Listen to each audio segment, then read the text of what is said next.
தஞ்சையில் நடந்த குறை தீர்க்கும் கூட்டத்தில் பூதலூர் பகுதிகளைச் சேர்ந்த விவசாயிகள் சார்பில் கலெக்டர் பிரியங்கா பங்கஜத்திடம் கொடுத்த மனுவில் கூறியிருப்பதாவது: பூதலூர், கோவில்பத்து, பாலாவயல், கங்கை சமுத்திரம், வீரமரசன்பேட்டை, ஆவாரம்பட்டி, தொண்டராயன்பட்டி, நந்தவனம்பட்டி உள்ளிட்ட கிராமங்களில் சம்பா சாகுபடி செய்யப்பட்டுள்ளது.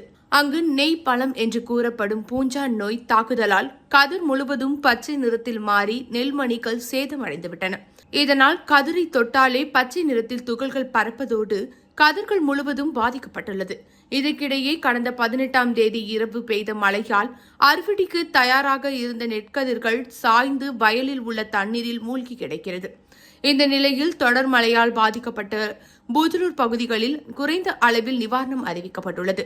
தற்போது பூஞ்சை நோயால் மற்றும் மழையால் பெரும் பாதிப்புக்குள்ளான பயிர்களை தனியாக ஆய்வு செய்து ஏக்கருக்கு ரூபாய் 35,000 வரை இழப்பீட்டுத் தொகையாக அரசு நிவாரணம் வழங்க வேண்டும்.